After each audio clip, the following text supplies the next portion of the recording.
ئایزان و خۆشەویستانم ڕۆتان شادۆم کاتتان باش خۆشحاڵین جارێشتر منم هاوڕێم ڕەحمان حسێنزادە لەگەڵ ئێوەی ئازیزان بۆ پێشکەشکردنی بەرنامەیەشتی لە بەرنامەکانی دیالۆگ لەسەر پرسە گەرمەکان.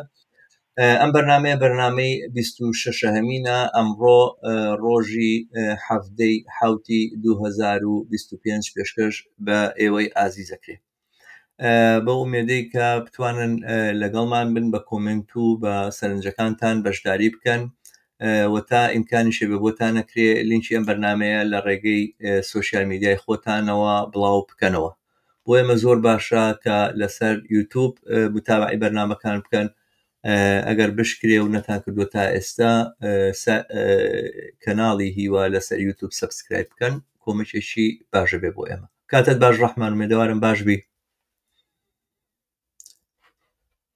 میکەکەم بەست بوو بمبورن. زۆر سڵام بۆ شەماڵگیان، هەروە سڵاو بۆ بینەران و بیسەرانی بەرنامەکەمان. فەرموون. زۆر باشە. ئەمڕۆ دوو بابەتمانداناوە کە قسەباتیان لەسەر بکەین. هەڕ ڕەحمانێکیشیان سەبارەت بە باسیەکەمان دۆخی سیاسی کوردستان و کێشەکانی یاخود کێشەی نێوان دەسەڵاتدارانی هەرێم و بەغایە. ئاشکرایە کە ئەم کێشەیە لەم هەفتانەی ڕابردووە بە تایبەتی لە چەند ڕۆژی ڕابردووە زۆر تند و تیژ بووە. ئێستا کێشاوێتی ئەوەی کە دیارە دەسەڵاتدارانی بەغا ئینکارێکن، بەڵام بەشێک لە ئەو کێشمە کێشەیە بە هەر جۆرێک بێ کە کێشاوێتە بۆمبارانکردن بە درۆن و درۆن تەقانەوە بە بیر و دەستگا نەوتیەکانی هەرێمی کوردستانە. ماوەیەکیش لەوبەر چەند ڕۆژ لەوبەر کێشە و هەڕەشەی بەرامبەر سەبارەت بە مەسەلەی موچەی فەرمانبەرانی خەڵکی کوردستان لە بینی هەردوو دەسەڵاتە ئەکرا و ئەمە سەرنجام ئەمڕۆ نەتیجەیەکی لێ بەدی هاتووە کە دیارە دڵی هەندێکی خۆش کردووە بەرحاڵەوانە کە لە کوردستانە چاوەڕێی موچەنەوە، موچە سەرچاوی تاقانە سەرچاوی ژیانیانە. بەم هەواڵەی ئەمڕۆ کەمێک ئاسوودە بوون، بەڵام دیارە کێشەکە کۆتایی پێ نەهاتووە و ئەم کێشەیە هەروە بەردەوامە لە ماوەی 15 ساڵی ڕابردووە یاخودلانی کەم 10 ساڵی ڕابردووە. ئەم کێشەیە تا دێ و هاتووە تونترە بێتەوە، ناوە ناوە ئەگاتە بڵێن پەلاماری دیعلامی گەورەش تەنانە لە نێوانیانە، دواتر کەمێک خاوە بێتەوە بەڵام دووبارە سەر هەڵەیاتەوە. ئەمەشیان لەواچێ شتێکی تر لەو بابەتانە بێ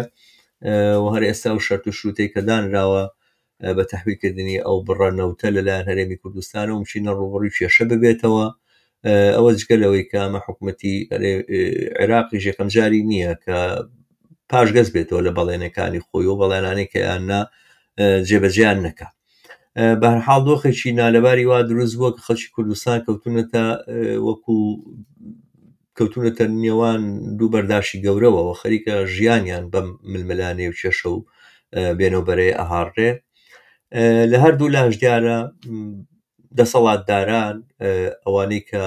حاکمن لە عێراق و لە کوردستانیش هیچ باشێکیان بە دۆخی ژیانی خەڵک نێت، چونکە ئەوەی کە ڕوئەیە کاریگەریی ئەوتۆ لەسەر موچەی یاخود لەسەر بژێوی ئەوان دانانێ. پیرم دێ بەشێک لە دەسەڵاتدارانی کوردستان لیانە پرسی موچەتان چەنە، هەر تەنانە نیانەزانی موچەکەشیان چەنە، ینی ئەوەنە ئەوەی کە لە دەوڵەتەوە بۆ ئەوان دێ ئەوانە بێ ئەهەمیەتە لە پاڵ ڕاوڕوتێک و گەندەڵیەک و تاڵانکاریەکە ئیکەن ئەساسا نازانن موچەشیان چەنەوە، زۆریش باشیان نییە، بەڵام بۆ خەڵکێکە ژیان و گوزەرانی لەسەرەوەیە کاتە خنکاندن بەڕاستی. ئەم دۆخە هەروە بەردەوام بووە و پێشەچێکە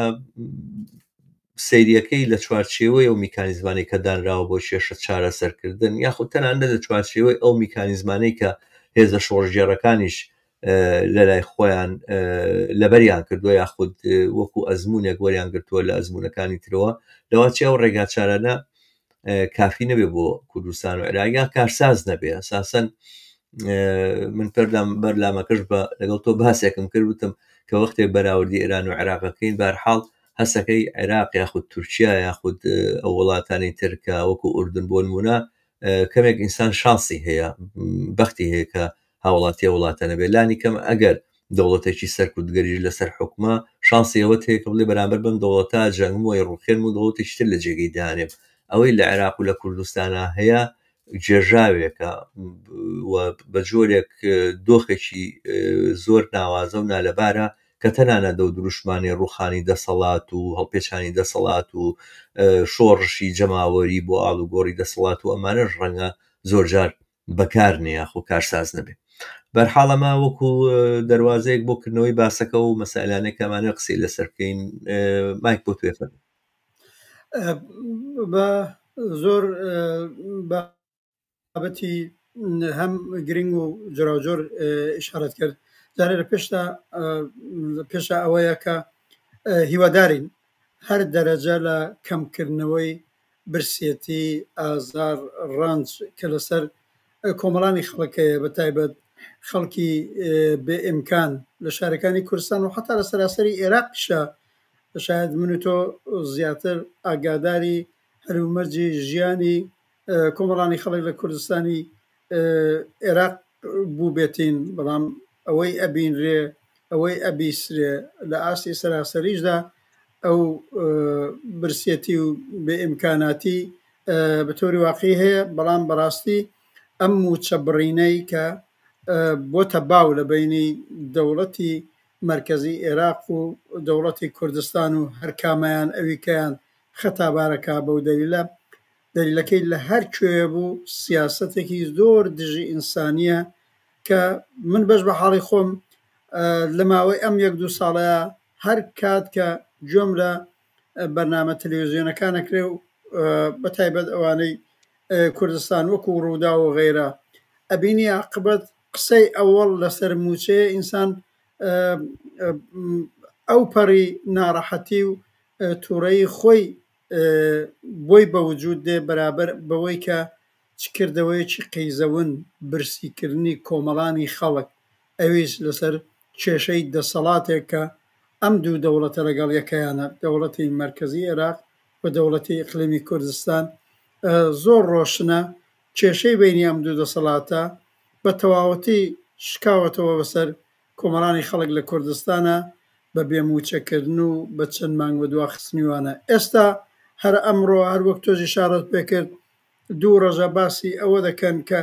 کۆبوونەی نایاسایی دەکرێت و کۆبوونەی تایبەت دەکرێت و لەلایەن دەوڵەتی ئیقلیمەوە و لەلایەن دەوڵەتی مرکزی عێراقەوە و کەوابدام ئەمڕۆ یاسبێنێ بێ ئەو دەوڵەتە ئەو کۆبوونەوە نایاساییە بکرێ و گویا بە تەوافقاتێک گەیشتوون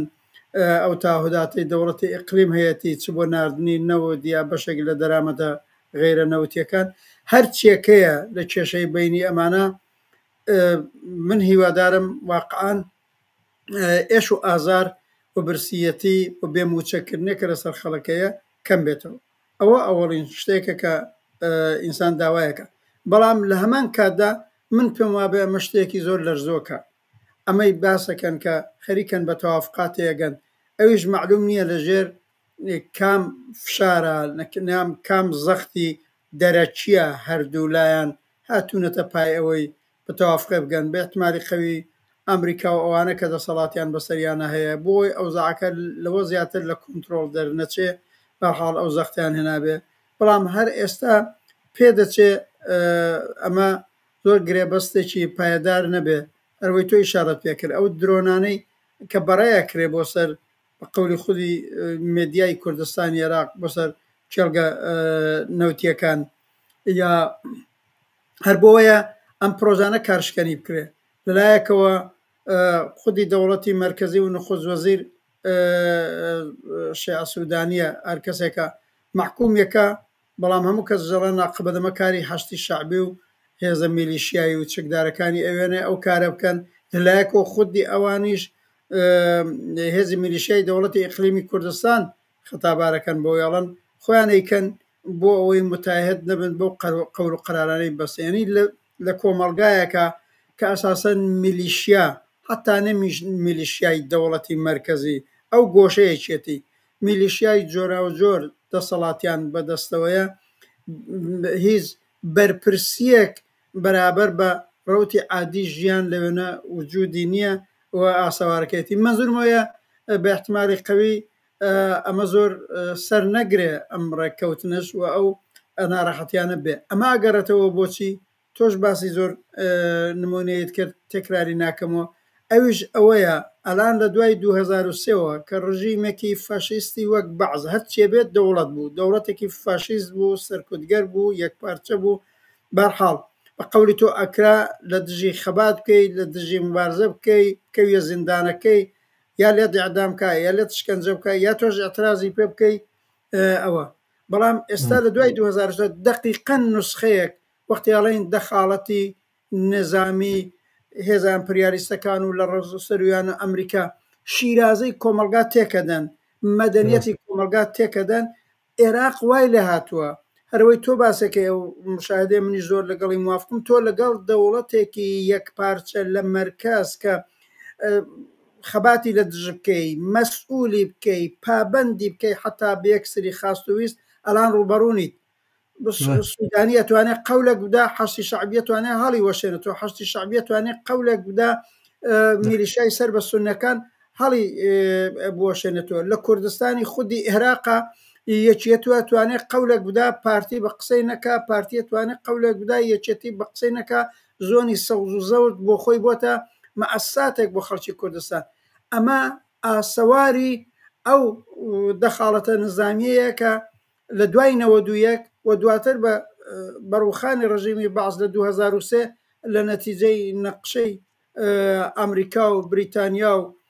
بە حمایەتی ناتۆ و هەمووانە بەوجودات کۆمەلگایەکیان و یا سیستمێکی سیاسی قەومی مەسەبیان بەسەر ئەو کۆمەلگایەدا سەپاندووە کە بەرحاڵ هەم ژیان تیا سەختە، هەم خەباتکردن لەگەڵ لە دژی ئەو دەسەڵاتەش سەختە و بەنظرم ئەمە ئەو گرێ پوچکەیە کە بەوجود هاتووە لەوێن. جا من ئاورە ڕەحمان مەبەستمەوەیە زۆر جار ڕخنە ژەمەرنامەکانی ئێمە ژیرێ ئەڵێەوە تەنها تعلیق لەسەر هەواڵەکانە دەن. من چەند کەسێک پێیان وتوم بەڵام ڕێگە چارەیەک نیشان نادەن، ناڵێن ئەو خەڵکە چی بکە لە ئەنجامی ئەوەیە ئاخۆ مەسەرەن کارکردن چیکردن لە بەرامبەرم دۆخەیەوە چۆن خەڵک بتوانێت بە ڕوبەڕووی ئەوە بێتەوە. من لەسەر ئەو مۆزوعە شتێک بڵێم لە سەبارەت بەم بابەتە، یعنی ئەوە ڕاستەکە هەمیشە و دایم خەڵک لە بەرامبەر ئەم دۆخەیە ناڕزایی دەرەبڕن، ئەم ناڕزایش کورساییەکە بەسەر دەسەڵاتداران و بێ ئیدامەی بێ ببێ. ینی هەمیشە و دایم هەر خۆ پیشاندانەکە ناڕزاییە کە ئەنجامەدرێ پێویستی بە پشتیوانیکردنی هەموو ئازادی خوازان و هیچ گومانێک لەوەیان نییە. و بەتایبەت تەنانەت وەختێک ئەبینین کە ئەم دەسەڵاتە بە ئەندازەی دەسەڵاتی بە سەرکوتگەرە. ینی من نازانم تو ئەو متابعە ئەو وەزعەت کرد کە لە وەرتێ ڕوویدا ئەو خەڵکە بەو گەرمایە بەو دۆخەنا لەبارە سەرباری هەموو بێموچەی سەرباری ئەوە ئاو کارەباشیان لێ بڕین، هەر بەشێکی بەدەلیلی ئەوەیە کە ممکنە لە ئینتیمای حیزبی ئەوانیان زۆر دڵنیانە بن، زۆر ناکەونە بن دەستی پارتی، تەسلیم نابن بە پارتی.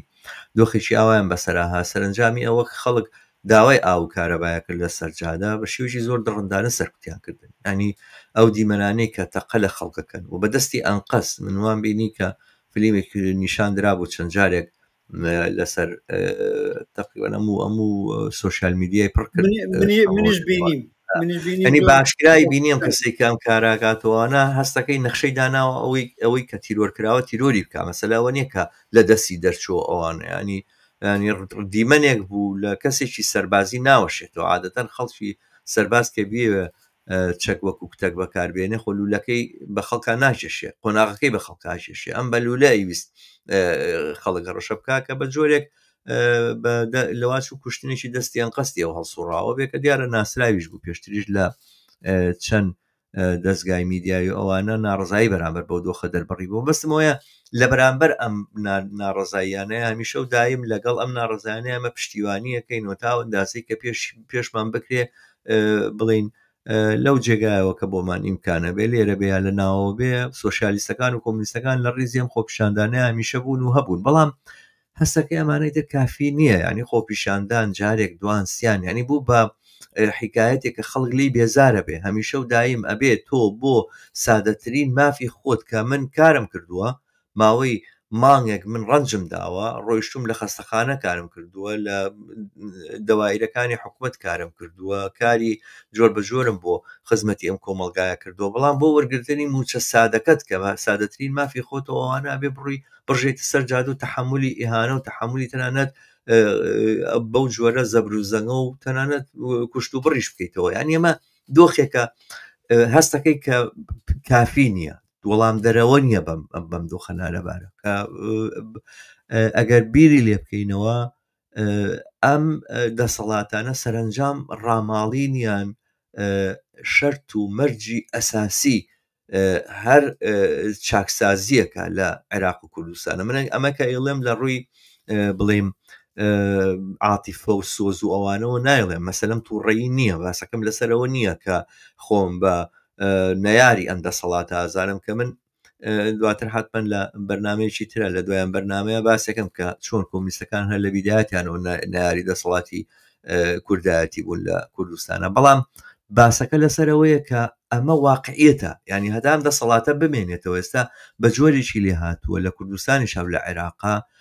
گەندەڵی و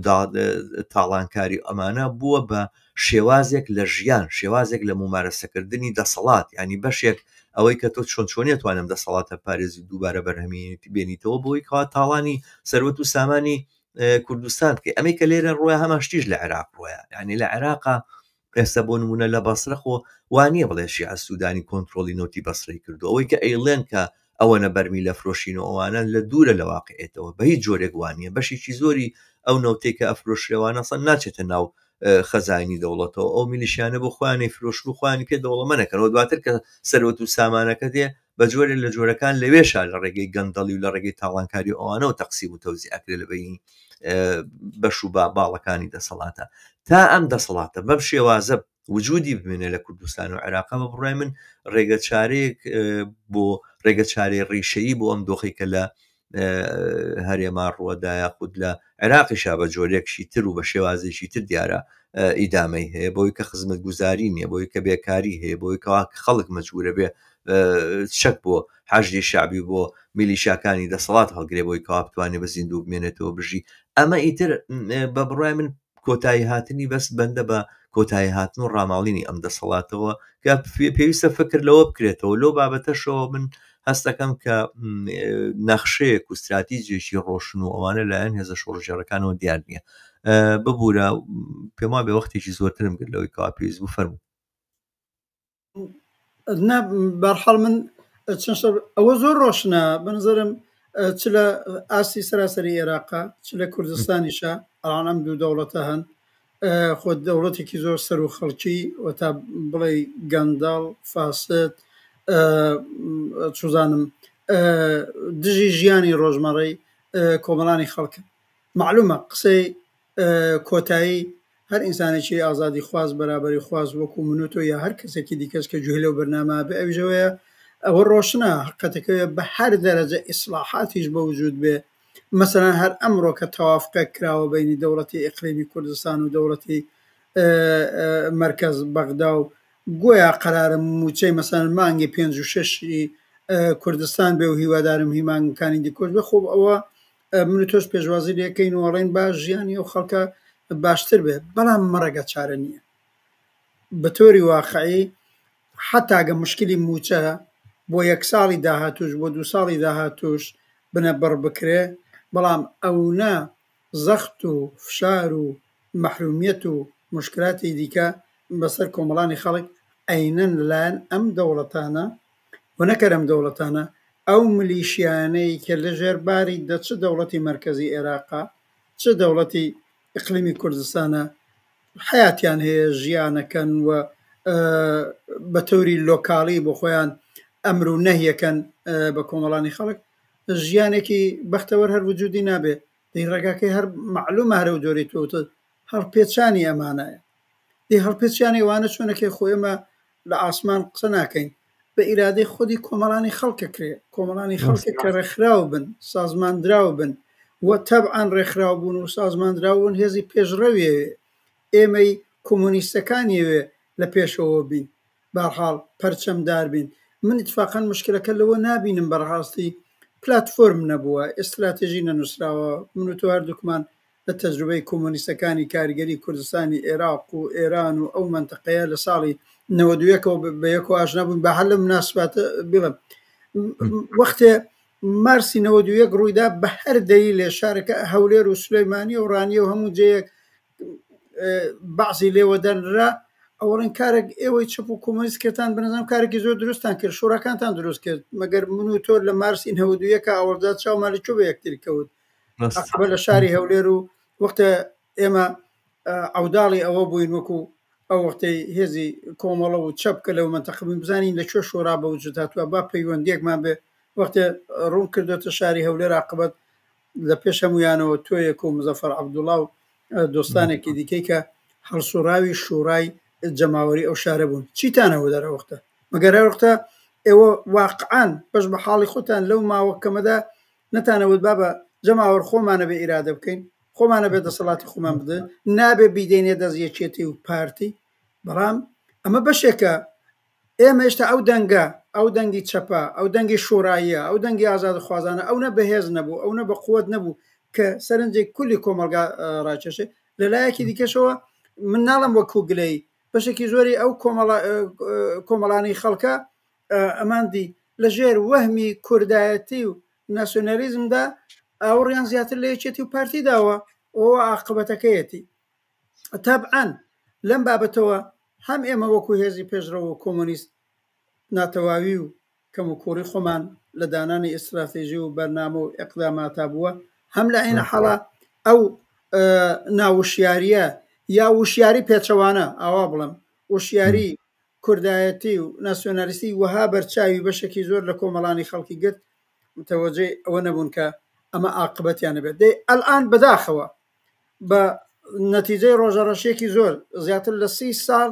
ئەلان بەشی زۆری کۆمەڵانی خەڵک لە کوردستانی عێراق قازانن یەکێتی و پارتی تر فرعونەکانی زەمانن کە ئەوان دەستیان ناوەتە بینە قاقای کۆمەڵانی خەڵک بە 5 مانگ و بە 6 مانگیش موچە لە مەرکەزەوەنەیە وا دیارە ئەوە داهاتە لەو کوردستانەیە هەیە کە بکرایە لانیکەم نیوە موچەیەک بدرێگێتەوە. ئەی چۆنە ئێستا وعدە دەن هەر لە دەرامەدی غیرە نەوتی من ڕقەمەکەی نازانم باڵای نازانم 120 میلیارد دینارە یا میلیارد دۆلارە چۆن ئەگەوا بێ ئەو پوڵەی تا ئێستا نیان ناردووە بۆ دەوڵەتی مرکزی بۆ لە بینی و کۆمەڵانی خەڵکیە بڵاو نابووە. ئەی چۆنە ئێستا وعدە دەن زیاتر لە 200,000 بۆشکە بەرمیل نەوت بنێرن بۆ دەوڵەتی مرکزی دەی لەو ماوەی نیان ناردووە چی بەسەراتوە غەیرەزەوەی عاقبەت یەکێتی و پارتی چنگیان بەسەریا گرتووە. هەر ماوەیە لەوە پێش کەسێکەیە وەزیری داراییەکەیانە نازانم ئاواتی شێخ جەنابینەوە شتێکی وایە ئەگەر دروستم لەبیر بێ هەر خۆی من گوێم لە دباتێکی بوو ئەیوە دەگەر مشکلمان بۆ دروست نەکەن دەوڵەتی هەرێم لانیکەم بە زۆرێک لەو دەرامادە نێو خۆیانەی کە هەیەی ئەتوانێ بەشێکی زۆری موچە تەمینکە بۆ تەمینیان نەکردووە. من لێرەدا هیچ دەرەجە لە خەتا و دژە ئینسان بوون و سیاسەتی کۆنەپەرستانەی دەوڵەتی مرکزی بەغدا کەم ناکەمەوە. خودیان دەوڵەتی اقلیمی کوردستانە شەریکی ئەو دەوڵەتەیە خۆجیان ناکرێنەوە. جا دەر لە قسەکەمەوە یار تۆڵێ بێت چی بکرێ نەڵم زۆر سادەیە عاقبەت گەیشتوونەتەوە جێگەیە بەنظرم ئەکرێ وەرتر قسەی لەسەر بکەین ئەکرێ لە بەرنامەکانی داهاتووشدا فکر شودەتریش قسەی لەسەر بکەین. چارەیەک نییە غەیرەزەوەی کۆمەڵانی خەڵک ئێمەی کاڵین چینی کرێکاری زەحمەت کێشی لاوانی ژنی ئازادی خوازی هەر ئەو بەشی فراوانی ئەو کۆمەلگایەی کە هەم لە بێموچەی شەو و ڕۆژ ژیانیان تاڵە و زەرەر ئەبینن هەم لەوەی ئازادی سیاسیان بۆ بەڕسمێن ناناسرە و هەرتۆ نمونونەکانی سەرکوت دێننەوە هەر ئەم ترۆرەی کە کرا ئەوەی کە ئەو سەحنەیە کە تۆ ئشارەت پێ کرد و ئەوە ڕسممە ئەحساتەکەی ترۆرێک بوو کابرا تەسمیمی گرت بوو کەسێک لە پەنادەستی ترۆرکە بەم شێوە بەو مانۆڕە ئەوێت تەوجیهی بکە لە دەسم دەرچووە مەگەر کەم کاری وایان کردووە مەگەر نەزیر عومەریان نەکۆشت مەگەر سەردەر عوسمانیان نەکۆشت مەگەر بەکر عەلیان نەکۆشت مەگەر 5 ڕفێقە کۆمۆنیستەکەی ئەمەیان لە شاری 14 حوتی 2000 ئەوە تۆ بەرنامەی لەسەردانی هەر ئەم شەوە کە ترۆر نەکرد بۆچی تاوانیان چی بوو ئدعانامەکەی خودی ئەکبەر عەلیە هەرچێکی نێوە من ئەڵام بە وتارێک هەر ئەم شەوەکە بڵاویەکەمەوە خۆی باسی کردبوو ئەم کۆمۆنیستانە دفاع لە ئازادی ژن و پیاوەکەن دفاع لە مافی خەڵکەکەن دفاع لە سەربەخۆی کوردستانەکەن ئەمە لەگەڵ قانونی ئێمە نایەتەوە ئەوە جرمەکەیان بوو من ئەمەوێ ئەو قسەی بێنمەوە باشە هەر کەم و کوڕێک تا ئێستا بووە بە بێنین لەوە بەولاوە هەم وەکی هێزی پێشڕە و کۆمۆنیست و ئازادی خواست هەم کۆمەڵانی خەڵکێکی تینووی ئازادی تینووی ڕزگاری لەم بەژمێنەتیانە بە بێنین بزانین ڕێگای خۆڕێخستن خۆ سازماندان لە گەڕک لە شار لە زانکۆ لە معمەلەکان لە شوێنی کار لە شوێنی ژیان چۆنە ڕێگایەک نییە چونکە ئێمە بەهێزی چەکداری دووارە بدا بە شاخەوە ئەو کارانەمان پێ ناکرێ و دەورەکەشی نەماوە بە قدرەتی نظامی ژاڵان هەر ئاوا ڕاستە خۆ دەرەقەتی ئەم میلیشیان ملهۆڕانەی کە دەیان دەوڵەت لە پشتیانەوە پوڵیان پێدەن و پاریان پێدەن و خۆشیانەوە غێرزەوەی هێزێکی جەماوەر لە گەڕەکی شارە خۆی ڕێکخوا لە معمەلا خۆی ڕێکخوا لە شارە خۆی ڕێکخوا دەستی بنێتە نێو دەستی یەک هەموو شێر مزاهرە نەکە قەدەم قەدەم بەهێزی بە ئەنواعی شێوە ئیبتکارات خاستی خۆی ویستی خۆی ئەوەڵەن داسەپێنێت چ بەسەر دەوڵەتی ئیقلیمی کوردستانە چ بەسەر دەوڵەتی مرکزیە بەرەبەرە وەها خۆمانیە کرد و بەهێزکەین واقعیەتەکەوێ بنکۆڵیان کرد دەسەڵاتیان بکۆڵکێ قەدەم بە قەدەم و کۆمەڵانی خەڵکە بتوانن خۆیان دەسەڵاتی خۆیان ڕاستەوخۆ بگرن بەدەستەوە زۆر تەجروبەی تاریخی شەیە بەو جۆرە کراوە هەمووی بە مزاهرە نکراوە لە کاتی پێویستیشە مزاهرەش لە کاتی پێویستیشە اعتسامیش بکرێت ئەمە ڕێگامانە ئێمە معجزەیەکی دیکە ناتوانین بکەین وەکو بەرەی کرێکار و زەحمەتکێش و ئازادی خواست و ژن و لاوی و کۆمەلگایە هیچ معجزەیەکی دیکەمان نییە غێرەزەوەی وشیارانە دەست بنێنی نێو دەستێک خۆمان ڕێک خەین خۆمان سازمان بدەین بە دژی ئەم دەسەڵاتە کۆنە پەرستانەی کە 30 ساڵە خوێنی خەڵکیان کردوتە ناو شوشەوە من بەوەنە ئیکتیفا بکەم لەم بەشەیە کە مەجموعە سەرنجی سۆر کورد بڵێم سەبارەت بەوەی کە پێم وایە چۆنچۆنی ئەکرێ ڕێگایەک دۆزینەوە بۆ دەربازبوون لەم دۆخە من پێم وایە بەرنامەیەک بۆ ڕزگاربوون لەم دۆخە زۆر پێویستە دیقەتی ئەوە بە کە باسەکە لەسەرەوە نیە کە ئێمە سۆشیالیستین کۆمونیستی نەمانوێ تخاوەنددارەتی تایبەتی نەمێنێ ئەمانوێ مڵکاتی بێ و مڵکی گشتی کۆمەڵگا بەڵام واقعان مەسلەی تەنانەت پرسی ئازادیش پرسی ژیانی نۆرماڵی خەڵک لە کوردستانە سیاتیمادی لەسەرەوەی ئەم سەرۆت و سامانە لەژێر دەستی ئەم نازانم ناوی بنێم کۆمپانیای حیزبی یا حیزبی ئابووری و کۆمپانیایی چونکە هەردووچان بە جۆرێک تێکەڵ کردووە لەگەڵ یەکە ناتوانین جیانکەیتەوە ینی هەم میلیشیان و هەم دار و دەستی چەکدارە لە هەما کاتشە کۆمپانیای چەکدارن ئەمە بەبێ دەوە دەرهێنانی سەروەت و سامانووی کۆمەلگا لە بندەسی ئەمانەیە ئیمکانی نییەوە ئەمەش بەغەیری ئەوەی کە ئەم سەروەت و سامانە بگەڕێتەوە بۆ کۆمەڵانی خەڵک ئیمکانی نییەوە ئەمە ئەو بەرنامە سۆشیالیستیە کە کۆمونیستەکان هەیەەکە ئەمە نەک مووقفێکی ئایدۆلۆژی یاخود وەکو ئارمانخوایی و ئامانجی و ئەوانە وەکو شتێکی پراکتیکی تەنها ڕێگایە بۆی بتوانین تۆ دەربازبی لەم دۆخەنا لەبارە ئابووریە مەسلەیەکی تر مەسلەی ئەوەیە سەرباری ئەو هەموو تەبلیغاتە ناسیۆنالیستیانی کە کراوە دۆخەکە وای نیشانەدا کە چارەنووسی خەڵکی کوردستان نەک تەنها بەتەنیا قابلی بڵین بەسەرنجام گەیشتن یاخود دیاریکردن نییە بگرە تەنانەت بە پشتیوانی خەڵکی عێراقیش ممکنە مەسەلەکە زۆر ئاسان نەبێمە پێویستمان بە شێوازێک بە ڕجوڵانەوەیەکی خۆر هەڵات ناوەڕاستی هەیە ئەم دەوڵەتانەی دەوروبەر پێویستە بە جۆری لە جۆرەکان وابێ بێنە پشت ئەم ئەزمموی خەڵکەوە گەر ڕۆژە لە ڕۆژان خەڵکی کوردستان بڕیاریدا ڕێگایشی تر بگەر لە ڕێگای یەکێتی و پارتی و هاوکاریکردنی ئەمریکا و دەوڵەتە کۆنەپەرستەکانی دنیا و کلکایەتی کردن و نۆکەراتی بۆ سەرمایه‌داری دنیا هێزێک هەوێت لە ناوچەکەی پشتیوانی لێ بکە کە ئەمە بە ڕێبازێکە کرێ بەڕاستی دوورکەوێتەوە لەو جۆزە تاریکەی کوردایەتی و ئەو ئوفوقە داخراوی کوردایەتی لە هەنگاوی یەکەمیشە دەستڕاکێشان بۆ خەڵکی کارگەر و زەحمەتکێشی عێراق و پێکێنانی بەرەیەک لەگەڵ ئەو خەڵکەیەکە وەکو ئێمە لە کوردستانە بەڕاستی بەدەست ئەم میلیشیا و ئەم ئەحزابانەوە خەریکن ئەناڵێنن شتێکی ئاوانەیە کە بڵین دۆخێک عێراق لە کوردستان باشترە دۆخی کوردستان پڕێتی لە گەندەڵی پڕێتی لە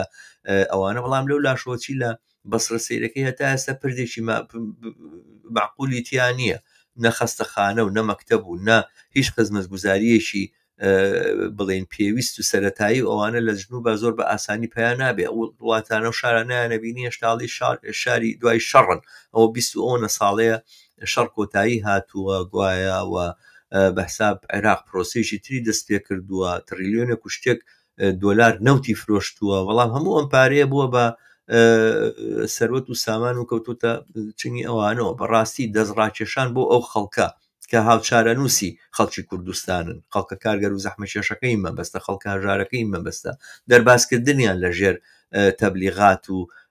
بەرچاوتەنگی ناسیۆنالیستانە و دوژمن کارانە بە کوردستان و ئەوانەوە پارۆپولی ئێمەیە برێ بۆ کوردستان کە کوردستانی پێبیناکرێت لە ڕاستی و واقعێتە وانە، تەنانەت پارۆپولی خۆشیانەوەی کە لە زەوی بن قاچی خۆشیانە دەرەهێنرێتوانە بۆتە سەرچاوی سەروەت و سامانی دوژمنەکانیان و چەوسێنەرەکانیان. بەرحاڵە من نقطەیەکی ترە، خاڵێکی تری ژەوەیە قسەکردن لەسەر مبادرات بە بەڕێوەبردننی کۆمەلگا لە هەر جێگایەکە ئیمکانی هەیە و ئەم استراتیژی ئەساسی و بنەڕەتیە بۆ برنە پێشەوەی جوڵانەوەیەک بۆ دەربازبوون لە یەکێتی و پارتی. کێشەی کوردستان کێشەکەی هەر ئەوە نییە کە دەسەڵاتێکی سەرگوتگەر حکمی بەسەراکە، کێشەکە ئەوەی دەسەڵاتێک بە مەعنا متەمەدین و بە مەعنا ئەمڕۆیەکەی لە کوردستانە کە قابلی محاسبە بێ، کە پەیکەرەیەکی هەبێ. چوزانم هەتا ئیستیبداد و دیکتاتۆرەکانیش مەجموعەیە یاسا و ڕێسای خۆیان هەیە کە بەبێ ئەو یاسا و ڕێسایانە دیکتاتۆریت ممارەساکەن. ئەمەش لە کوردستانە بەدی ناکرێ و نابێ. بێکهێنانی ئەمە پێکهێنانی بەدیلی ئەم دەسەڵاتە ئەتوانێت هەنگاوی سەرەتایی بێ بۆ وەلالان و ڕاماڵینی ئەم دەسەڵاتە. و لە هەر جێگەی خەڵکی ئیمکانێ بێت، لە شارێکە، لە گەڕەکێکە، لە شارۆچکەیەکە ئیمکانی بێت و ئەوانە هێز و ئەنەرژی و تااقەتی سۆشیالیستەکان و کۆمونیستەکان و چەپەکان و ئازادی خوازەکان و ناڕازیەکان لە حکومی پارتی و یەکێتی تەرکیزکرێتە ئەو جێگای و نمونەیەک لە شێوازی خۆ بەڕێوەبردننی خەڵک، ئەوەی کە چۆن نتوانن جواب بە کێشەکانیان بنەوە ئەوە پێک بێ. بە بڕای من شتێکی لەم بابەتانە توانێت ڕێڕەوێک بێ، یاخود ئەمە چەند خاڵێکی ئەساسین کاکرێ خاڵی تریشیان بخەینە سەر، بەڵام بە بڕای منەوانە توانن بنەماکانی استراتیژێکی شۆڕژێڕانی من بۆ دەربازبوون لەم دۆخی ئێستا. منی چەند شتێ بڵم حتەنەگە پێویست بێ لە فرسەتی ترا زیاتریش هەر لەم بابەتە و بە تایبەت لەسەر چکردن ئەوەی کە تۆ مەبەستە قسە بکرێ و زۆر جاریش قسە کراوە هەرکەماکان پێویستە. ئەوەڵین قسە ئەوەیە کە ئەڵام بە نەزانم هەم کۆمەلگای کوردستان و بەشی زۆری خەڵکەکەی پێم وایە لە سەراسەری عێراقیشە گەیشتونەتە ئەو جێگایە کە ئەو وەهمە نەبێ کە گویا ئەم دەوڵەتانی لەسەر کارن، دەوڵەتی ئیقلیمیا، دەوڵەتی شیعە سوودانی و دەوڵەتی پێکهاتوو لە شیعەکان و سوننەکان و ناسیۆنالیستە کوردەکان، ئەمە ئیتر خەمخۆری ئەوانە. من پێم بێ ئەڵام بەشی فراوانی خەڵک بۆ نەتیجە گەیشتون حتا لە سەدی ئاستی عێراقەوە بوو 2019 یا پێش 2019 ئەو مزاهراتە گەورانە کران. ئەوە چی نیشانەدا؟ نیشانیانەدا کە ناڕازی دەنەچە ئەو ناڕەزایەتیە ئەبێ لە ئاستی ناڕەزایەتی و تووڕەبوون لە دەرونی خۆمان و هەروەک تۆ ئیشارەت پێکرد چەند ڕۆژ مزاهرە نەمێنێتەوە، ئەبێ تەرجمە بێتەوە بەڕێکخراوبوون و سازماندراوبوون بە دوو مەبەست. کۆمەڵانی خەڵک بە تۆری واقعی ڕۆژانە وەزیفەمان ڕۆژانە بە دوایەوە ژیانیان باشتر بێ، ڕێک و پێکتر بێ، دەرەجەیەک لە فشاری سەریان کەم بێتەوە. ئەوەی پێڵێن خواستی دەست بەجێ، ئەو خاستە دەست بەجێیانە ئەبێ وجودی بێ و لە یەکگرتوویە لە حرەکەتی خەباتکارانەیە، لە سەتی گەڕەکە، لە سەتی شارە، لە سەتی کولی منتەقەی کوردستانە بدرێ بەڕووی دەوڵەتی حاکم و مەسئول بکرێ. مادام تا دەسەڵاتیان بەدەستەوەیە پوڵ و پارە و بودجە و هێزی سەرکوتگەریشیان بەدەستەوەی و بە قووری خۆیان ئەڵێن ئیداری وەر موەزەفن مەجبور کرێن بەوەی مل بدەن بە داخوازەکانی فەوری خەڵک. بەڵام سەیەکە بەنەزەرم بێ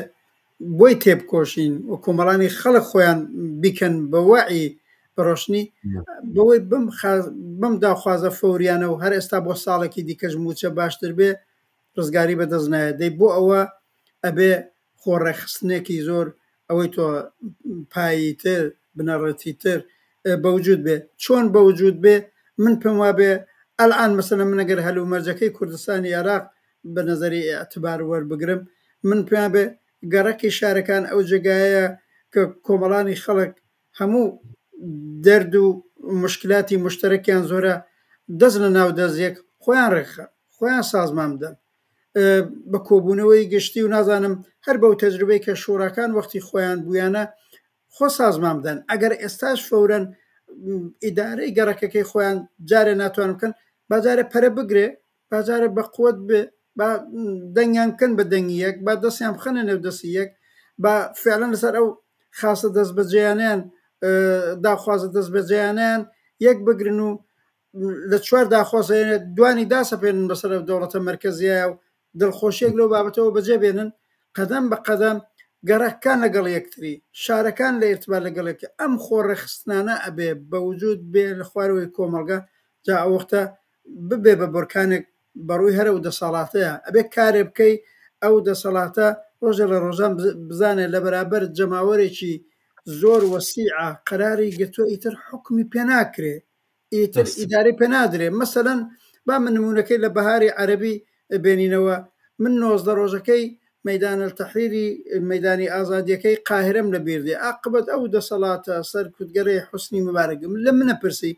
ئەگەر لە پێش ڕێکخراوبوونێک نەبوو بێ ئەگەر شەبەکەهایەک نەبوو بێ ئەگەر دەستیان لە نێو دەستی یەک نەنابێ لە سەڵی شاری قاهرەوە بگرێتە شارەکانی دیکە کە بوو دوایی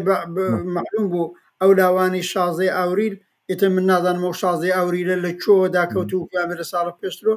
وها شەبەکەی بەهێز و قەویان لە نێو خۆیانەوە لە ڕۆژێکیشا هاتن 19 ڕۆژێکی لابعادی ملیۆنی ئەو مەدانیان داگیر کرد کارەکرا حوسنی مبارەکێکی غەداری 30 ساڵە ناتوانێت بە حکوومەتی ئیدامە بدا بۆ ناتوانین لە نەتیجەی دەستپێکردن بۆ ڕێکخراوبوون بۆ سازماندان بۆ هاودەنگ بوون بۆ هاوقەدەم بوون لە نێو خۆدا محکەم بوون ڕۆژە لە ڕۆژانیش کار بگاتە ئەو جێگایە بڕین ئەم دەسەڵاتە گەندەڵی دەوڵەتی ئیقلیممان ناوێ جایتر بە ملیۆن کەس لە مەدانەکانی شاری هەولێر و سولەیمانی بێ بۆ مەگەر ساڵی 2011 هەر لە درێژەی بەهاری عەرەبی بە مدەتی 2 مانگ شاری سولەیمانی و وابزانم مەدانی سەرابوو نەکرا جێگای ئێعتراز و مبارزە دەربڕین بەڵام بۆ بە نەتیجە نەگەی چونکی عاقبەت هێزێکی وەک گۆڕانی هەر لە بەرەی کوردایەتی هاتوو لە نێویان نفوزی بوو سەری ئەو خەباتەوە ئێعترازی دوومانگی بەرەو جێگایەکی دیکە برد ئەبێ ئەم وهمانە بلێر تەکەنار نسبەت بە ئەحزابی دەسەڵاتدار و ئەحزابی کوردایەتی ئەوانە لەنەچە منڵام دەستپێکردن بۆ خۆڕێخستن بۆ خۆ سازماندان بە ئوفقیەوەی هەم ڕۆژانە وەزمان باشترکەین هەم نەهایەتەن ئەم دەسەڵاتە گەندەڵا ئەبێ وەلا بنرێ ئەبێ دەسەڵاتێکی ڕاستە و خۆی جەماوەری بێتەجێ پرسیارێکاتۆ بەر لەوەی کە ئەم بەشە تەواوکەین کە پێم وای وەختیشمان زۆر بۆ گردو خەریکا بێ بە 40 دقیقە پرسیارێک هاتووە بەر لەوە بە سپاسی کاکسیروان بکەم سیروان حەمەعەلی کە سڵاوی ناردووە و دەستخۆشانەی کردووە زۆر سپاس بۆ پشتیوانیتان کاکسیروان و هەروەها ئەم پرسیارە لەلایەن کاک یا خاتوو دیدارەوە هاتە چکە دیدار بۆ هەردووشی بەکاردێ بەرحاڵ نووسراوە سڵاو ئێوە پێتان وایە لە ئێستادا پێویستە دەسەڵاتی کوردی بگۆڕێت بۆ چ جۆرە دەسەڵاتێک ئەوەی ئێوە ئەتانەوێت هیچ نمونەیەکی بەرچاو هەیە باسی بکەن سپاسانەکەم من بەش بە حاڵی خۆمەتوانم بەس ئیشارەتێک و نمونەیەک باس بکەم لەوەی کە مەبەستم لە چ دەسەڵاتێکە زانین لە کاتی 2013 کە ئەزمموی ڕۆژاوا هات شتێک لێ باسەکرا بە ناوی کۆمۆنەکان و بە ناوی خۆبەڕێوەبەریەکان و بە ناوی ئەو دام و دەستگانەی کە خەڵک خۆیان پێچیان هێنا بۆ بەڕێوەبردنی خۆیان ئەمە بە جۆر لە جۆرەکان دووبارەکردنەوەی و یاخود نزیکایەتیشی زۆری لەگەڵ ئەزمموی شوراکانی ئێمە هەبوو لە بەداخۆی ئێمە فرسەتەوەمان نەبوو لە ساڵی 90 کا شوراکانمان لە باشترین حاڵەتە 2 هەفتە شتێکی فرسەتمان بوو کە بتوانین ئەم شورانە بە پێوە ڕابگرین یا 3 هەفتەوەی کە لە سلێمانی بوو لەوە زیاتر نەمانتوانی دەرگیری ئەو شاڵاوە بووین لە پەلاماردانی حکوومەتی باس و ئاوارەیی و ماڵوێرانی کە بەدوایە هات نەکراوە ئیدامەی بێ بەڵام لە ڕۆژاوای کوردستانە بە جۆرێک ئەوە ئیدامەی بوو لە ڕووی ئەوەی کە بەدی هاتووە من ڕازیم لێ نەخێر حتممە ڕازی نیمەوە ئەو شتەشی کە ئەوترێ نمونەی سۆشیالیزمی دیموکراتیا کۆمەڵگەی دیموکراتی بەڕاستی من نازانم ئەوە دقیقەن چ معنایەکی هەیە ئێستا جیاوازێکی ئەو تۆ گەورە نابینم لە بینی جیاوازی هەیە حتمەن بەڵام بەو دەرەجەیە بەو ئەندازەیە بەرچاو نییە لەگەڵ شوێنەکانی تری ناوچەکەیە لەوێژە خەریکی نەوت فرۆشترن کۆمپانیەکانی ئەمریکا خەریکن نەوتەکە بن و وازانم کە کێشەی دەوڵەمەند بوونیش لەوێ ئەمان شتە بە جۆرێک کە گەچی بەر ئەندازەیە کەمترە بەڵام کۆمەڵێک دەستکەوت بەدەست هات بە هەر حاڵ ژنان توانیان مەسەلەن مافەکانی خۆیان بە جۆرە لە جۆرەکان بەدەست بێنن دەستورێکی لایەکتر یاخود ئالمانیتر وجودی هەیە ئەمە ئەو شێوازە دەسەڵاتەیە کە من ئەڵێم ئەکرێ ببێ ئەم شێوازە دەسەڵاتە ئیمکانی هەوەی لە کوردستانی شابەتی بێ ئیمکانی هەیە خەڵک بتوانێت خۆ بەڕێوەبەری بکاتەوەوان ئەوە وەڵای من بە پرسیارەکە بەڵام ئایا ئاسانە حتمەن ئاسان نییە قورسە زۆر قورسە بەڵام قورستر نییە لەوەی کە 25 ساڵە خەڵک لە کوردستانە ئەلانیکەم 23 ساڵە خەڵک لە کوردستانە لە دوای ڕوخانی ڕژێمی بەحسەوە لەگەڵ ئەم دۆخەنا لەبارەیە بەرەو ڕووە نازانێت بەرەو کوێ هاناپەرێ نازانێت چۆ کێشەکانی چارەسەرکە پەلاماری حکوومەتی هەرێمە یاڵی خەتای حکوومەتی عێراقا حکوومەتی عێراقڵی حکوومەتی هەرێم خەریکی گەندەڵی هەردووکیشان ڕاستەکەن و هیچیشان ڕازگۆنی لەگەڵ خەڵکە ڕاستەکەن کە لە بەرامبەریەکە ئاڵێنەوانی تر گەندەڵن بەڵام هیچیان ڕازگۆنی لە بەرامبەر خەڵک و جەماوەر و خواستەکانی داواکاریەکانە بەرحاڵ ئەم دۆخەش دۆخێکی نالەبارە دۆخێکی سەختە باسەکە لەسەرەوە نییە کە ئێمە دانیشتوین بە ئیسراحەتەوەمانە پێویستمان بە ئاڵوگۆڕە با بچین ئاڵوگۆڕی ئەم دەسەڵاتە بکەین مەسەلەکە زۆر لەوە ئەم ڕۆیتر و فەوریتر و پێویسترە بەرحاڵەوە جوابێکی کورت و سەرپێی من بوو بۆ پرسیارانی منی زۆر کورد ئشارە بە تەجروبەیەکی دیکە بکەم و تەجروبەیەکە ڕاستەخۆ خۆشم تیا بووم ئەویش ئەوەیە مادامەگەر ئەو دۆستەمان دیدارجا لەگەڵمان هاوڕا بێ کە دەسەڵاتی ئێستا چ لە عێراق و چ لە کوردستان دەسەڵاتێکی سەر و خەڵکە دەسەڵاتێکی زۆردارە ستەمگەرە دەسەڵاتێکی گەندەڵە 30 ساڵە عاقبەت ئەو عاقبەتە ناخۆشیان تووشی و خەڵک لە 2023 وەرانی کەم حەسەبی بکەین ئەگەر زووتریشان بۆ بە حساب نێن تووشی کۆمەڵانی خەڵکەوە دێ بێم ئەوڵەن قسە وێم دەسەڵاتە نابێ بێ ئەڵێ جێگرەوەی چی بێ منەڵم ئەوڵەن قسەوەیاڵێن ئەو جەماوەرە بۆ نەتوانن ڕاستە و خۆ دەسەڵاتی جەماوەری خۆیان لە هەر شار و گەڕکێکە بەوجود بێنن ئەوە نمونەی ئەوڕە شەماڵی شارەی پێکرد کە بۆ ماوەی 2 هەفتە 10 ڕۆژ هەرچێ بوو لە مارسی 92ەکە من بخۆم لە شاری سلێمانی و هەولێر ئاگادار بووم شۆراکان بە زۆر کەم تەجروبەیش بەوجود هاتوو ئیدارەی کۆمەلگا ڕۆی بە پێشەوە خەڵکی ئەحساسی ئازادیە کرد بەڕاستی ناڵێم ئەحساسی تێر و تەسەریانە کرد چونکی زۆر بێ ئیمکاناتی لە وەختەیە بوو بەڵام یەکێتی و پارتی و مەجاالیانەدا جا منەگەڕم بۆ سەر تەجروبەیەکی هەتا لەم نەپرسی مثبتتر لەوەی کە لە ڕۆژاوە ئەوەی ڕۆژاواش بەنەزەرم ئەوەیە و بەڕێوەبەری خۆدسەری و ئەو مقاومەتی لە کوبانی کردیانوانە شتی زۆر مثبتتا بوو بەڵام لەوە بۆ واوەتر بۆ ئەو دۆستەمان بڵم لە دوای شۆڕشی 79 ئێران ساڵی 57 ئێرانی لانیکەم شارەکانی کوردستانی ئێران لانیکەم زۆربیان بە ماوەی 2 ساڵ تازە شارێک وەک من تیا هەڵسوڕان مەکرد شاری بۆکان بۆ 2 ساڵ و نیو کەوتە دەست ئێمەی هێزە سیاسەکانی ئەو وەختە و جەماوەر اتفاقەن بە حزوری هێزی چەپ و کۆمۆنیستی ئەو کات کە ئێمە بۆ خۆمان لە ڕێزەکانی کۆمەڵەدا بووین ئیجازەمان نەدا حزبی دموکراتی کوردستانی کە هەر ئوفق و سیاست و پراتیکی هەموو شتێکی هەروەکو یەکێتی و پارتیە ئەو دەسەڵاتی یەکلایەنە بگرێتە دەست لە شارەکانە باسی شۆڕای جەماوەری بوو شۆڕای شارەکان بوو بنکەی گەڕەکەکان بوو عاقبەت ماوەی 2 ساڵ و نیو لە شەرایطێکیشە کە جمهوری ئیسلامی حەساری اقتصادی خستوە سەر شارێکی وەکو بۆکانی کە من لێ بووم عاقبەت کۆمەڵانی خەڵک بە بەشداری ڕاستە خۆیان بە شوڕای خۆیان بە بنکەکانیان بە خۆڕێخستنیان تەوان بە یارمەتی هێزە سیاسەکان و هێزێکی چەپی وەکو ئەوختەی ئێمە توانیان نموزجی زۆر باشتر لەوەی کە ئەڵعان 30 ساڵە یەکێتی و پارتی بەسەر خەڵکی کوردستانی عێراقیانە داسەپاندەوە وەکو تەجروبەیەکی باش بۆ هاونەسڵەکانی ئێمە هەر لەوێ نەماوەتەوە ئەڵێ بە دوای چیون ئەڵم بە دوای ئەو جۆرە دەسەڵاتی جەماوەری لە تەریقی شوڕاکانی جەماوەر با ڕاستەخۆ خۆیان لە شار و گەڕک و معمەر خۆیان دەسەڵاتی خۆیان بەڕێوە برن حتمما ئیداری کۆمەلگاکەش بە باشتر ئەتوانن سازمان بدەن لە قازانج و بەرژەوەندی خۆیان. دەسەکانە خۆش زۆر باشە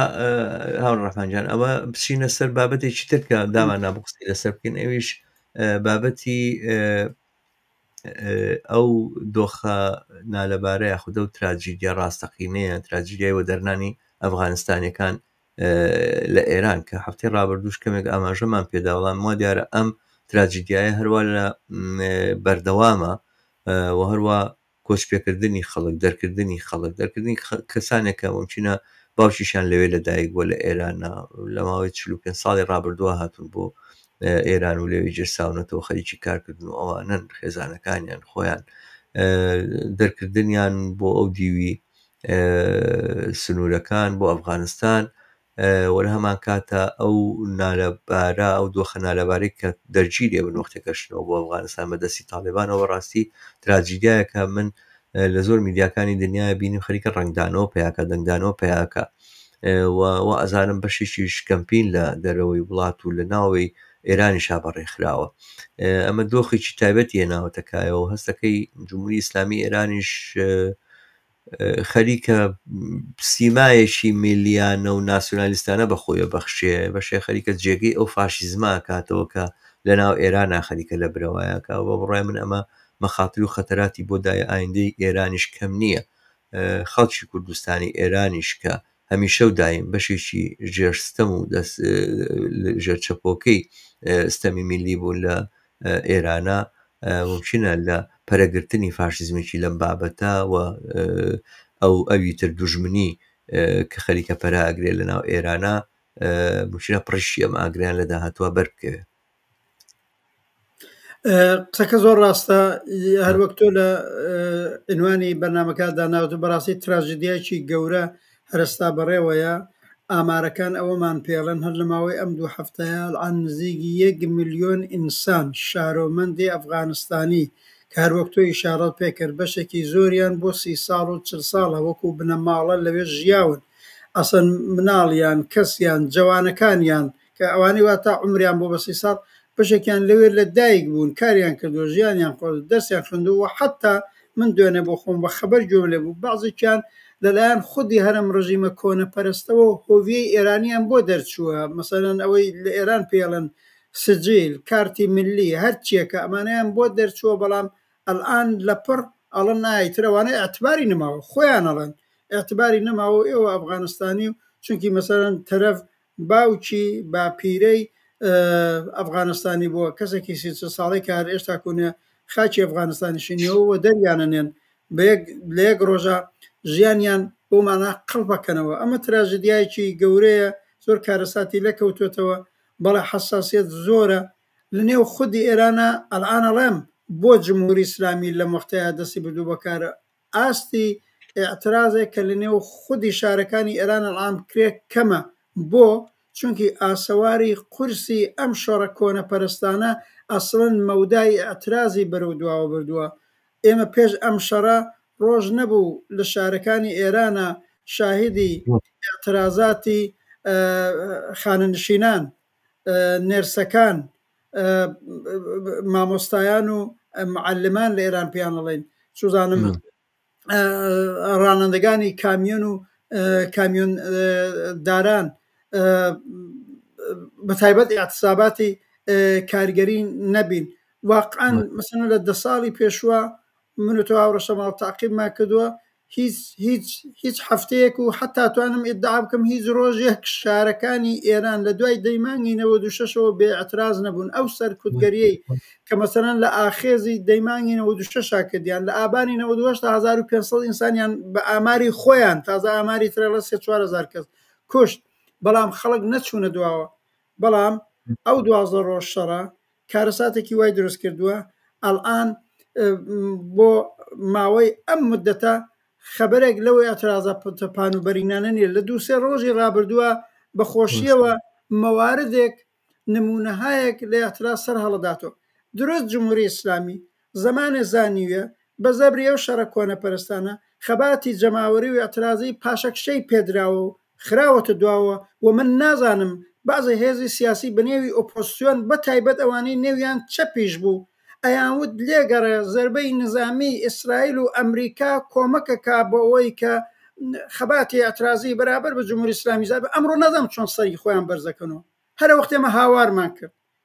بەشێکی زۆری هێزی چەپ و کۆمۆنیستەکان ئێران هاواریان کرد وتمان شەڕی کۆنەپەرستانەی ئەمریکا ئیسرائیل لەگەڵ جمهوری ئیسلامی ئەم سێ دەوڵەتە تەرۆریستە اتفاقا نوکی تیژی فشارەکەی لەسەر کۆمەڵانی خەڵکە بێ لەسەر خەباتی کاریگەریە بێ لەسەر خەباتی جەماوەریە بێ و ئەمڕۆ ئەمە خۆی نیشانداوە جا لە دڵی ئەوەی کە جمهوری ئیسلامی ئەحساسەکە وەک جاران ئاعتراز ناکرێ دەستی بردووە بۆ ئەم بەشە لە کۆمەلگای ئێران کە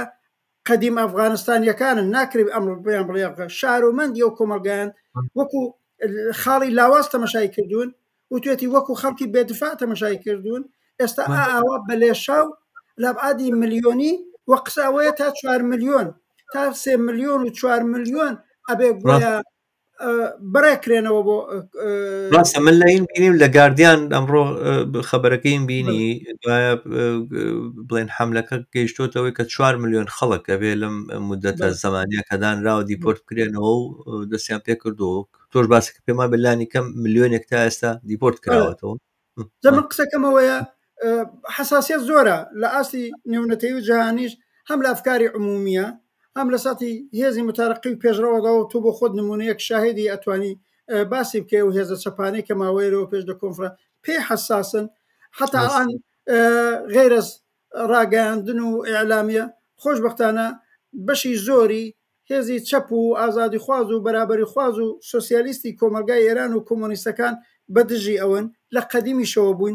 واقعیتەکەوەیە جمهوری ئیسلامی با من ئەوە ئیزافە بکەم لە ماوەی ئەو 45 ساڵی عمری هەمیشە و دایم یەکێ لە سیاسەتەکانی دژایەتی لەگەڵ ئەفغانستانیەکان بووە بەڵام بەباشی بۆی ناچوە پێشێت چونکی لە نێو کۆمەلگاکەدا حقەتەکەی حتا لە دەورەی شەڕی ئێران و عێراقیشدا ئەزیەت و ئازارەکران مەحرومەکران بەڵام ئاوان نانەتوانی بە 50,000 و بە 100,000 کەس و بیانێرنەوە بۆ مەرجەکەی ئەفغانستان و بیانکەن بەو دیوی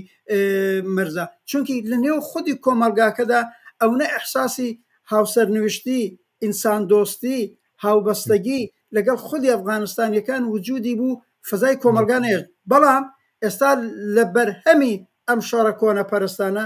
ئەوەی تۆ ئیشارەیەکت پێکرد مەسەلا هەر جمهوری ئیسلامی نییە هەر ئەبینی لە ئاستی ئۆپۆسیۆنی ڕاستی ناسیۆنالیست فاشیستی ئێرانی لە قەدیمەوە ئێستاش پشتیوانی ئەکرێ لەم کردەوەی جمهوری ئیسلامی بۆ دەرکردنی ئەفغانستانیەکان ئەنی ناسیۆنال شوڤینیستی ئێرانی ناسیۆنال فاشیستی ئێرانیش لەگەڵ ئەوە بووە لەگەڵ ئەوە هەیە کە دەبێت ئەفغانستانیەکان دەربکرێن و ئێستاش پشتیوانی لەم کردەوەی جمهوری ئیسلامیەکان و تازە خودی جمهوری ئیسلامیش کازانەیە تر ڕەنگی ئیسلام و ئیسلام گەراییەکەی تەواو کاڵبۆتەوە لە خامنەیەکەیان و دوێنەکە قسەی کردووە تا هەموو دەست و پەیوەندەکانی جمهوری ئیسلامی گەڕاونەوە سەر ئێرانی و ئێرانیەت و بەجێی ئومەت نێوی ملت دێن و ینی پەنایان بردووە جاران بە دەستبردن بە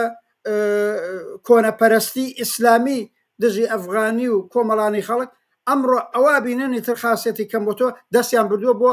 ئەمبارێکی دیکەی کۆنەپەرستر لە مەسەب و ئیسلام کە ئەویش ناسیۆنەلیزم و فاشیزم و ئێرانیگەری و ئێرانیەتە دەستیان بردووە بۆ من قسەکەی لەم بەشایەوە بۆ تەواوەکەم تراژەدیەکی گەورەیە هەر کەس قسەی ئێمە بیسێ داواکەین بە هەر شێوەیەک بۆیانەکرێ لە شەبەکەی ئیجتماعی لە مێدیای ئیجتماعی بەحاڵ بە هەر زمانێ کوردی فارسی ئینگلیسی ئاعتراز ناڕەزایەتی بەرابەر بەم کردەوە دژە ئینسانی کە نەوعێک پاکسازیە کە نەوعێ واقعا نەسڵکوشیە ئەگەر ئیسرائیل ئەڵانەوە 22 مانگە لە فەلەستین و لە غەزە نەسڵکوشیەکە پاکتاوی قەومیەکە پاکسازیەکە جمهوری ئیسلامیش عاقبەت خەریکە لە ئێرانە ئەوە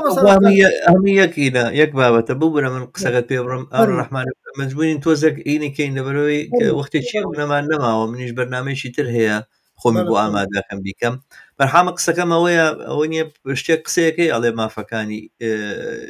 مرۆڤ دابەش ناکرێ و ئازادی ئینسان دابەش ناکرێ حقەتەکەی ئەوەیە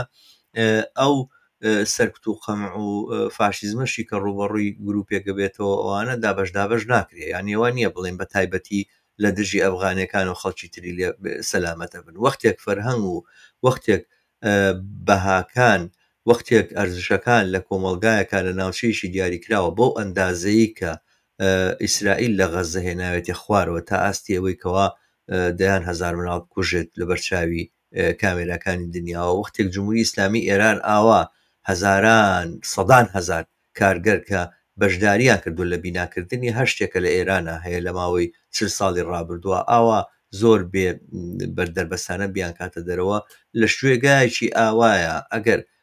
جۆگرانی ئێمە گەر بینەران ئێم بەرنمەی ئێمە بەشێکن لە کارگەر و زەحمەکێشی کۆمەلگای ئێران یاخود کۆمەلگای ناوچەکە ئەبێەوە بزانن پڕیشتێکی ئەمە بەر ئەوانی ژەکەوێ ئاوا نییە کە ئەم بارانە ڕەشە لە دوژمنایەتیکردنی ئەوی تر و فاشیزم بەرامبەر بەوی تر و لەسەر ئەساسی ناسنامەی میلی و نەتەوەی و دینی و ئەوانە دوژمنکاری ئەوی تر و ئەوانە ئەم بارانە بڵین لێخنا بەسەر کۆمەلگایە ببارێ ئەوانە پڕیشێک بەر تۆ نەکەوێ و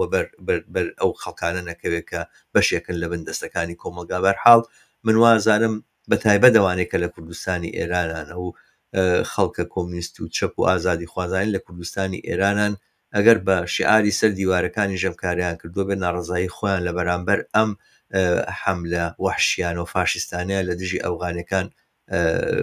ببەنە پێشەوە لە کاتی جوڵانەوەی ژنژیان ئازادیە دێڕێک لە گۆرانیەکەی شێروینی حاجی محەممەدی ئەوە بوو بەرای کودەکانی ئەفغانی ئەمە بەشێکە لەو ئازادی خوازی لە ناو کۆمەلگای ئێرانە هەیە ئەمە شتێک لە خۆمانەوە خەلق ناکەین خایال پەرداز نین هەموو ئەوانەی کە گویان لەم گۆرانی ئاگرتو ئەوانە گەیشتە ئەو دیێڕەش دووبارە هەر ماتەمینی داگرتن چکەوە بەشێکە لە بێ دیفاعترین بەشی کۆمەلگا کە وەختێک ئەوانە ئەخرێنە ژێر پێوە ئەوانە دەسەڵاتداران مەبەستیانە بەسەر ئەم پێپلیکانەیە بڕۆنە پێشترەوە مافەکانی تریش زەوت بکەن ئەوان ئەفغانی لە ئێرانە توزانم هندی و پاکستانی لە ئیمارات و لە سعودیەیە خەڵکی موسڵمان لە وڵاتانی ئەوروپایە خەڵکی ڕەشپێز لە ئەمریکایە ئەوانە ئەبێزرێنن بۆ ئەوەی بتوانن ئاسانتر پێشێلی هەموو مافەکانی ئینسان بکەن هەر لەبەرەوە هوشیاری ئەکاتە ئەوەی کە تۆ لە هەمی یەکەمین هەنگاوی پەلامار بۆ سەر ئازادیا بێتە دەنگ و بڵێ من لە دژی ئەم هێرشەم لە دژی ئەم پەلامارەوە ئەمە ئەم کارە دەستی هەموو کارگەرانی هوشیار کۆمونیستان و ئازادی خوازەکانی کوردستان ماچەکە کە بیسەری ئەم بەرنامەیە بە زمانی کوردی قساکەین کە ڕۆڵێک لە خۆیان بنوێنن بەیاننامە دەرکەن تۆمار پڕ بکەنەوە یاخود دیوارەکان بنووسن ناڕزایی خۆیان دەربڕن بەرامبەر بەم حەملە فاشیستیانە ئەمە مەسەلەیەکی گرنگە کابێ ئەنجام بدرێ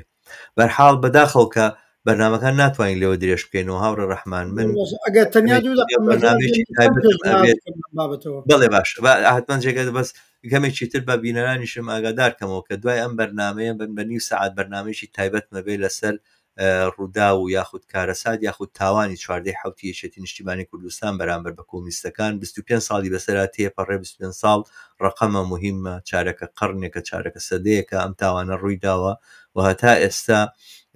لە ڕاستیە ئەم دۆسیە وەکو خۆی بەکراوی ماوەتەوە بەرنامەیەکی تایبەتم لەسەرەوەی ومێدەوارمەوانی کە بینەری ئەم بەرنامە بیسەری ئەم بەرنامەیە لێش هەر لەگەڵ ما بن چونکە بەرنامەیە تەواو بێ و بەرنامەیە دەستپێکە بەڵام تۆ خۆت پێت خۆش بوو چەند قسێک لە بابەتەوە بکەی پێم هاوڕێ لێ بەرنامەوە هەم ئاخرین قسم لە مەوردی ئەفغانستانیەکانەوە هەروە بە چەند پێشنیارێک هەرو جۆری تۆ وەک بانگەوازێک ئەبێ پشتیوانی زۆریان لێ بکرێت لانیکەم لە ئاستی خودی دەرەوە و ئوروپا تاوجێی من ئاگادارم کەمپین وەڕێکخراوە ئاعترازات وەڕێکخراوە مەسەلەن هەفتەی پێشوو لە کۆڵنی ئاڵمان کە بەرحاڵ تەزاورات بوو سمیناری ئاعترازی بوو خەڵکانی جۆراوجۆ لەوێنە بەشداریان کە من ئاگادارم هەرم شەمبەیە لە شارێکی وەکو ستۆکۆلم بەرحاڵ تەزاورات هەیە هەر بە دژیەم کردەوەی جمهوری ئیسلامی و من نەزانم ئەمە پەراگرێ بۆ شارەکانی دیکە ئەوە ڕێگایەکە هەر کەسە کەم قسانە بیسە و بۆی مەجای هەیە بەتایبەت گەلم شارانە و لە ئوروپایە لە لەم اعترازاتەیە شرکت بکەن کاناڵێکی دیکەی اعتراز دەربڕین شەبکە اجتماعیەکانە ئەوەی ئەلامیەکان هەن بەیانیە هەن تۆمار هەن تازە مەوردێکی مشخص هاوڕە شەماڵ خۆشت دەزانی چ بە زمانی فارسی چ بە زمانی ئینگلیسی هیوادارم بکرێ بە زمانی کوردیش ئەڵان شێوەیەک لە اعتراز دەربڕینی فەردی مەسەڵەن من بۆ خۆم بە عەربیش تەرجمەم کردو بە عەربی دام ناوە شەبکەی اجتماعی خۆم بەنێوی خۆمەوە اعترازم دەربڕیەوە لە فەیسبوک و لە ئینستاگرام و ئەوە برە ئەگەر بە هەزاران و چوزانە بە سەدها هەزار کەس ئەم دەنگە بەرز بکرێتەوە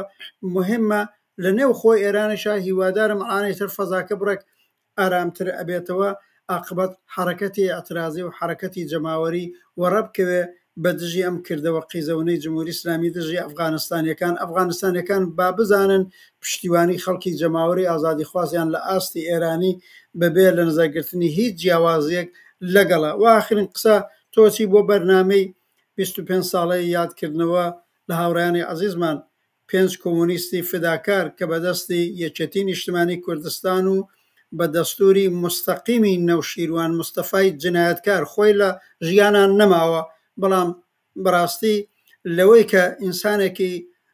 جنایەتکار بوو لە دەورانی فعالەتی سیاسی خۆیان و لەو مۆردجا من کۆتا نایم و لێرە هەر بەونێوە باسێکم ئەو 25 ساڵە یادێ و عەزیزانە بەخێر من بە زوو حاڵی خۆم هەلو بابەتەوە وتارێکم نووسیوە ئەم شەوەکە لە نەشریەی کۆمونیستی هەفتەیجیدا بڵاوە بێتەوە سبێنەکەوێتە بەر دەست خوێنەران بینەر و بیسەر بەداخەوەم ڕەنگە نەتوانم لەو بەرنامەی تۆیا شیرکە بکەم بەڵام یادیان بەرز و بەڕێزە ئەو هاوڕیانەی کە ئەگەر نێوەکانیانم لەبیر بێ هاوڕیانی عەزیز شێخ عەبدول ئیجازە بدەن با من لە عینەکەکەم ئیستیفادە بکەم بە هاوڕیان شێخ عەبدول محەممەد مستەفا کەریم ئیبراهیم محەممەد هاوڕێ لەتیف ئومید نیکبین 5 ئینسانی کۆمونیست بوون جرمەکان ئەوە بوو بە پێی ئیدعانامەی دادستانی خودی یەکێتی نیشتمانی نووسی بووی ئەمانە باسی مافی بەرابەری ژن و پیاوەکە ئەمانە باسی ماف سربەخۆیی کوردستانی عێراقکەن ئەمانە دژ بە ئیسلام و شەریعەتی ئیسلامی قساکەن ئەمە دفاع ئیدعای ئەوان توێن ئیدعای دفاع لە مافی خەڵکەکە ئەمانە و ئینسانانە بوون داواکاری مافی خەڵک بوون کۆمەڵانی خەڵک بوون ئەگەر بە پێی قسە و ڕەوشت و سیاسەتی ئەم کۆمۆنیستانە کۆمەلگای سولەیمانیە و کوردستانی عێراق بڕایشتا بە پێشەوە ئەو ئەوزاعنا لەبارەی کە نیو سەعات لەوە پێش من و تۆ هاوڕە شەماڵ باسمانە کرد ناهاتە دی حتمما کۆمەلگایەکی بەختەوەرتر و باشترە بوو یادیان بەخێر منی ویستم ئەگەر لە بەرنامەکەی ترتا ناتوانم شیرکەت بکەم لێرە بەم جۆرە یادیان لەگەڵ بکەم و خۆشم ئەو بەختەوەریەم بوو لەگەڵ هەر 5 کەسیان ئاشنایەتی و دۆستایەتی و ڕفاقەتی نزیکم بوو بەداخەوە کاڵان لەگەڵمانی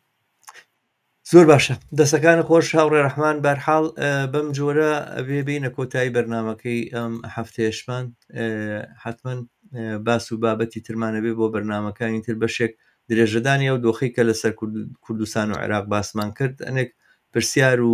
مەحاوری بۆ منێ ناوەتە پێشەوە هەوڵدەین لە بەرنمەکانی تراپی پۆشین ئەگەرچی ئێمە ڕووداوەکانی ناوچەکە ئەمەە سەریع بە خێرا دیەوە هەر ئێستا ئیسرائیل لە 20 کیلۆمەتری دیمەشق شارێکی داگیر کردووە بە جێش و ئینزاریشی دەرکردووە کە ئەبێ دەرعات چۆڵ بکرێت لەبەرەوەی بەرنیازە دەرعاش داگیر بکە بەرحاڵ ڕووداوەکانە منە بە سەریعی لە ناوچەکەی چنە پێشەوەوانە زۆر جار ئێمە فریا ناکەوینەوە بەرنامەی کە خۆمان دامان ناوە بچینە سەریان مەجبورە بین هەر بە شوێن ئەو